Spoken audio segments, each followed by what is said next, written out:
रिया एक बहुत ही मेहनती लड़की है। कॉलेज खत्म होते ही उसने अपनी ड्रीम कंपनी में जॉब के लिए अप्लाई किया और वो सिलेक्ट भी हो गई। वो कंपनी के एचआर डिपार्टमेंट में काम करने लग गई।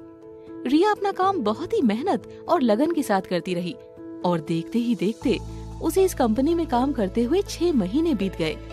आज जब रिया अपना काम कर रही थी तो उसका मैनेजर उसे अपने केबिन में बुलाकर बताते हैं कि उसका ट्रांसफर दूसरे डिपार्टमेंट में हो गया है। रिया ये सुनकर थोड़ा घबरा जाती है और पूछती है, सर, पर अचानक से। रिया, ये जो ऑर्डर है ये टॉप मैनेजमेंट से आया है। भाई, मैं तो तुम जैसी होनहार एम्प्लॉय को कभी खोना नहीं चाहता था, पर क्या कर सकते हैं। एनीवेज, तुम आज से ही कंटेंट डिपार्टमेंट को ज्वाइन कर सकती हो। All the best. Okay sir. ये कहकर रिया ऑफिस से बाहर आ जाती है और अपने टेबल पर जाकर अपना सारा सामान एक डब्बे में पैक कर लेती है। रिया के कलीग्स उसे बाय कहते हैं और अपने सामान का डब्बा उठाए हुए कंटेंट डिपार्टमेंट की ओर चल देती है। Content department. रिया देखती है कि अभी ऑफिस में सिर्फ एक ही लड़का है। रिया उसे हेलो बोलती है और वो भी उसे हाय बोलकर अपने काम में लग जाता है। रिया भी अपना टेबल जचाकर अपना काम करने लग जाती है। जल्द ही लंच ब्रेक हो जाता है। ऑफिस में जो लड़का होता है वो अपनी चेयर रिया की तरफ लाता है और कहता है, hi, I am Rohan, nice to meet you. Hi, मेरा नाम रिया है, nice to meet you too. बाकी सब कहाँ हैं? ओह, वो सब तो हमारे नए डायरेक्टर से मिलने गए हैं, अभी आते ही होंगे। रिया बस अपना सर हिलाती है। इतने में उसका फोन बज जाता है और वो देखती है कि ये उसके बॉयफ्रेंड का फोन है। वो फोन उठाती है और कहती है, हेलो सागर। सागर दूसरी तरफ फोन पे कहता है, हेलो। हाय रिया, अभी तुम्हारा लंच ब्रेक होगा ना? हाँ। तो एक काम करो, एक रेस्टोरेंट का एड्रेस भेज रहा हूँ, तुम वहां आ जाओ, हम लोग साथ में लंच करते हैं, ठीक है? ठीक है। रिया रोहन को बाय कहती है और सागर के दिए हुए एड्रेस पर पहुंच जाती है।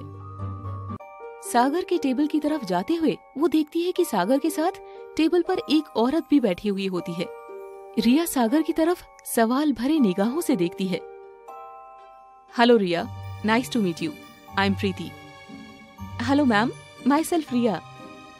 आई नो कि तुम्हें ये अजीब लग रहा होगा। Let me explain. मैं और सागर कॉलेज फ्रेंड्स हैं। जैसा कि तुम्हें पता ही है, सागर एक क्रिमिनल साइकोलॉजिस्ट है, तो मुझे उसकी एक हेल्प चाहिए थी।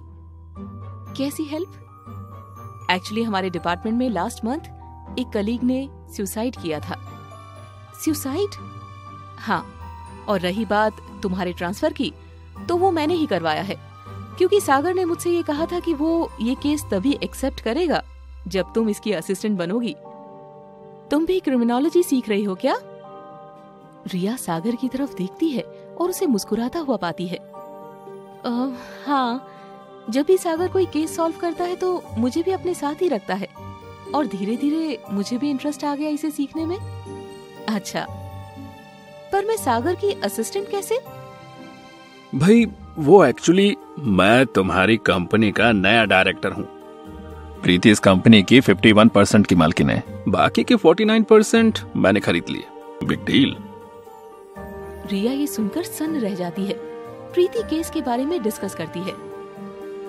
जिसने सुसाइड किया है उसका नाम प्रिया था। उसकी बॉडी से एक सुसाइड नोट भी मिला था जिसमें उसने लिखा था कि वो अपनी जिंदगी से थक चुकी है। पर उसने ऐसा क्यों लिखा था?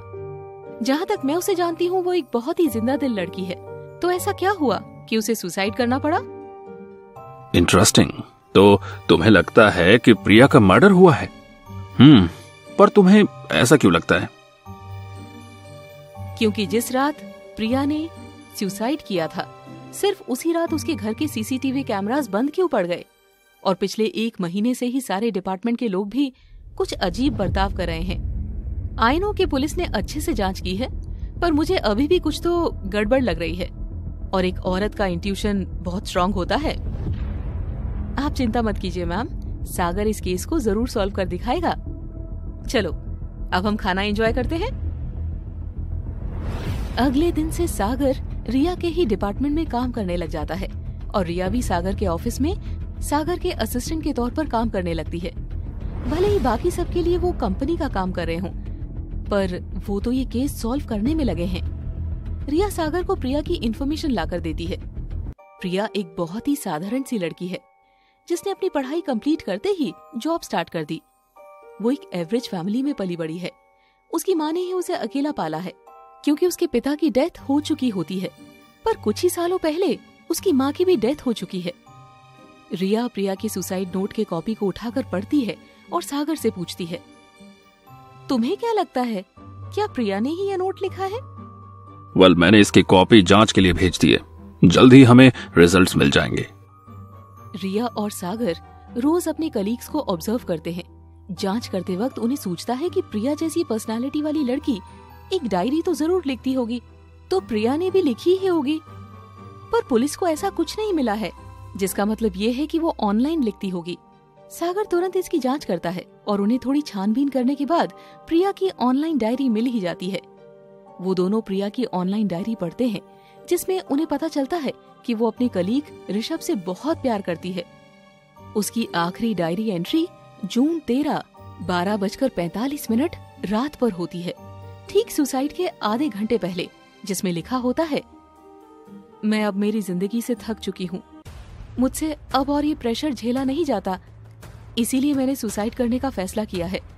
पर ऋषभ मेरे कमरे में आता है और उसने कहा है कि वो भी मुझसे प्यार करता है। उसने ये कहने में इतनी देर क्यों लगा दी?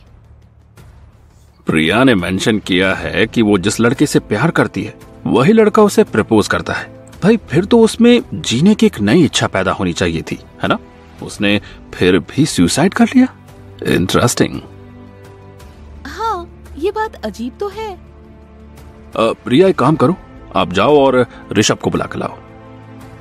रिया फोन करके ऋषभ को ऑफिस में आने को कहती है। थोड़ी देर में ऋषभ ऑफिस में आता है। आओ ऋषभ, बैठो। ऋषभ, मुझे टेक्निकल डिपार्टमेंट से पता चला है कि उन्हें प्रिया की एक ऑनलाइन डायरी मिली है, जिसमें उसने लिखा है कि सुसाइड वाली रात को तुम उसके घर गए थे और अपने प्यार का इजहार भी किया था। ऋषभ चुप रहता है। ऋषभ, तुमने ये बात पुलिस से क्यों छुपाई? तुम नर्वस मत हो। डायरेक्टर ये सिर्फ इसीलिए पूछ रहे हैं ताकि इस बात की वजह से हमारे डिपार्टमेंट पे कोई उंगली ना उठा सके। हाँ, ये बात सच है। एक्चुअली कंपनी पॉलिसी के तहत कोलीग्स रिलेशनशिप में नहीं आ सकते, इसीलिए मैंने ये बात छुपाई। अच्छा, वेल, एक बात बताओ कि तुम उसके घर कब गए और कब तक बाहर आए? मैं आधी रात के करीब गया था और तकरीबन 12:30 बजे के आसपास वापस चला गया था। अच्छा, उस वक्त प्रिया ने क्या पहना हुआ था? उसने एक ब्लू ड्रेस पहनी थी। और तो कुछ ऐसा नहीं याद आ रहा मुझे। बल्कि मैं उसके लिए एक नेकलेस लेके गया था, पर उसने मुझसे कहा कि उसे ज्वेलरीज पहनना पसंद नहीं है और उसने उस वक्त कोई ज्वेलरी पहनी भी नहीं हुई थी। इंटरेस्टिंग। ठीक है, तुम जा सकते हो, पर हमारे बीच जो बात हुई है ना, इसे किसी को मत कहना। ओके, किसी से नहीं कहूंगा। ऋषभ ऑफिस से चला जाता है। सागर रिया से कहता है, इंटरेस्टिंग। क्या हुआ? वेल, अभी जैसा ऋषभ ने बोला कि 12:30 बजे के करीब वो प्रिया के घर से गया और उसका मर्डर 1 बजे हुआ। पुलिस रिकॉर्ड्स के हिसाब से प्रिया की उंगली में एक रिंग मिली है, पर ऋषभ ने कहा कि उसे ज्वेलरी पहनना पसंद नहीं है और ना ही उसने उस वक्त कोई ज्वेलरी पहनी हुई थी। तो फिर वो रिंग कहां से आई? इंटरेस्टिंग। ये भी तो हो सकता है कि ऋषभ का ध्यान शायद उस रिंग पर ना गया हो। ऐसा भी हो सकता है। इसी वक्त सागर को एक ईमेल आता है। उसे पढ़कर सागर सोच में पड़ जाता है। क्या हुआ? अरे, ये क्या है? प्रिया के सुसाइड नोट की जांच की रिपोर्ट्स आ चुकी है। क्या पता चला है? उन्हें यह पता चला है कि ये राइटिंग प्रिया की राइटिंग से मैच नहीं करती है। मतलब कि ये नोट प्रिया ने नहीं लिखा है। तो इसका मतलब? इसका मतलब ये है कि प्रीति सही थी, प्रिया का मर्डर हुआ है। इंटरेस्टिंग। रिया ऑफिस में अपने लिए कॉफी बना रही होती है और ग्लास विंडो से अपने सभी कलीग्स को भी ऑब्जर्व कर रही होती है। वो इतने गौर से ऑब्जर्व करती है उसे पता ही नहीं चलता कि मोहित उसके पास कब आकर खड़ा हो गया। रिया, क्या हुआ? तुमने तो मुझे डरा ही दिया। अरे इतने गौर से क्या देख रही हो? कुछ नहीं, बस यूं ही। रिया, तुम्हें पता है ना कि तुम्हारा नाम मुझे प्रिया की याद दिलाता है। रिया अनजान होने का नाटक करती है। प्रिया कौन? वेल, थी एक लड़की हमारे डिपार्टमेंट में, मैं उसे बहुत लाइक करता था। अच्छा, अब कहाँ है वो? अब बहुत दूर। क्या? नहीं, कुछ नहीं। मोहित वहां से चला जाता है। तभी वहां सागर आ जाता है। उसने मोहित और रिया की सारी बातें सुन ली होती है। रिया, क्या हुआ? कुछ नहीं, बस यही सोच रही थी कि प्रिया जैसी मासूम लड़की का मर्डर कौन कर सकता है। तो तुम्हें क्या लगता है? मुझे नहीं पता। उसकी माँ के अलावा उसका कोई और रिलेटिव नहीं है और वो मर भी चुकी है। और ऑफिस में उसके डिपार्टमेंट के लोगों के अलावा उसे कोई जानता भी नहीं है। वो एक सिंपल सी हंसती खेलती लड़की थी। कोई भी उसे क्यों मारना चाहेगा? इंटरेस्टिंग। रिया, अच्छा चलो तुम मुझे एक बात बताओ कि कोई भी किसी का मर्डर किन किन रीजंस की वजह से कर सकता है? जेलसी, नफरत, पैसा। तुम एक चीज भूल रही हो। क्या? प्यार। क्या? प्यार? ऐसे कैसे हो सकता है? इस दुनिया में सब कुछ पॉसिबल है मेरी जान। तो मर्डरर कौन है? चलो पता करते हैं। सागर और रिया सभी को अपने केबिन में बुलाते हैं। डायरेक्टर सर, क्या बात है? हम सबको एक साथ बुलवाया है आपने? कोई इम्पोर्टेंट काम था क्या? मैं और सागर एक्चुअली प्रिया के मर्डर को इन्वेस्टिगेट करने के लिए प्रीति मैम द्वारा बुलाए गए हैं। क्या? मर्डर? पर ऐसा कैसे हो सकता है? शांत हो जाओ ऋषभ, हम यहाँ वही पता लगाने के लिए आए हैं। पर प्रिया का मर्डर कौन करेगा? प्रिया एक बहुत ही साधारण सी लड़की थी जिसका किसी से कोई लेना देना नहीं था। वो बस अपने काम से काम रखती थी। No relatives, no friends, nothing. उसकी माँ की भी कुछ सालों पहले डेथ हो चुकी थी। उसके नेबर्स भी नहीं है कोई। क्या उसका किसी से कॉन्फ्लिक्ट था जिसके बारे में हम नहीं जानते हैं? हाँ, पता नहीं सर। जिस तरह उसने ऑफिस में सारे लड़कों को अपने जाल में फंसाया हुआ था, वैसे ही ऑफिस के बाहर भी फंसा रखे हों। ओह प्लीज श्रुति, तुम बस प्रिया से जलती थी, ओके? तुम तो चुप ही रहो, तुम भी तो उसी के आशिक हो। श्रुति प्लीज, एक लड़का और लड़की के बीच सिर्फ दोस्ती का ही नहीं, भाई बहन का रिश्ता भी हो सकता है। प्रिया मेरी बहन जैसी थी, पर ये बात ना तुम नहीं समझोगी। श्रुति, तुम प्रिया को ऐसे नीचा नहीं दिखा सकती। अब वो हमारे बीच नहीं है, इसका मतलब ये नहीं कि तुम कुछ भी कहोगी। तुम्हें तो बहुत मजा आया होगा ना, क्योंकि प्रिया ने तुम्हारा प्रपोजल जो एक्सेप्ट कर लिया था। पर ये बात तुम्हें कैसे पता? मैंने तो ये बात किसी को नहीं बताई। हाँ तो इसमें क्या है? मुझे मोहित ने बताई थी ये बात। और ये मोहित, ये भी तो उस प्रिया के प्यार में ही लट्टू था। मोहित, तुम्हें ये प्रपोजल वाली बात कैसे पता चली? ऋषभ ने तो ये बात किसी को नहीं बताई थी। ये श्रुति झूठ बोल रही है, मुझे किसी प्रपोजल के बारे में नहीं पता। मोहित, तुम्ही ने तो उस रात नशे में मुझे बताया था कि तुम प्रिया को अपने प्यार का इजहार करने गए थे, पर तुमसे पहले ऋषभ ने उसे प्रपोज कर दिया था। ये तुम क्या कह रही हो? सर ये झूठ बोल रही है।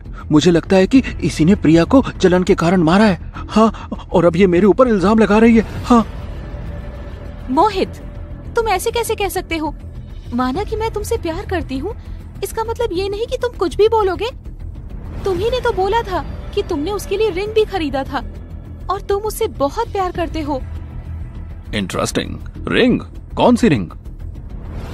मोहित ने प्रिया को प्रपोज करने के लिए रिंग खरीदी थी सर। उस रात उसने मुझे नशे में रिंग की फोटो भी दिखाई थी। सागर अपने टेबल से पुलिस रिपोर्ट वाली फोटोज उठाकर उसमें से रिंग की फोटो दिखाते हुए पूछता है, कहीं वो रिंग ये तो नहीं? हाँ, यही तो है।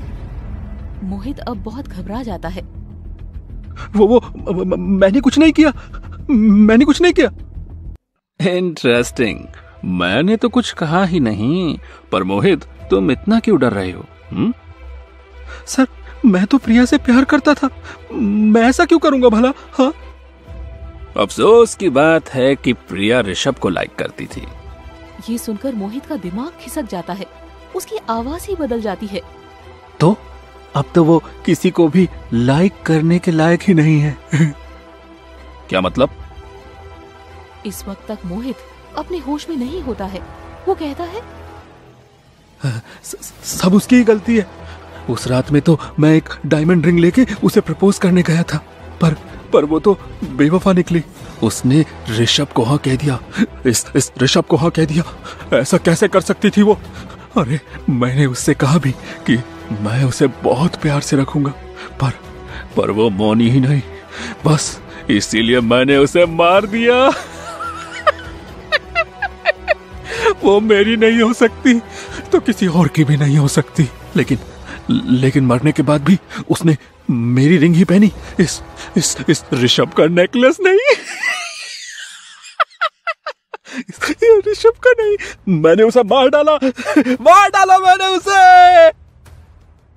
मोहित बिल्कुल ही पागल हो जाता है और जोर से चिल्लाने लगता है। सागर पुलिस वालों को बुलाता है और वो उसे ले जाते हैं। मोहित भले ही दिमागी रूप से ठीक नहीं था, पर वो स्मार्ट भी बहुत था। इसीलिए वो पकड़े न जाने के लिए प्रिया का मर्डर करने के बाद उसने एक सुसाइड नोट लिख के छोड़ दिया, ताकि वो मर्डर नहीं सुसाइड लगे। पर हर मुजरिम की तरह वो भी कोई सुराग छोड़ ही गया।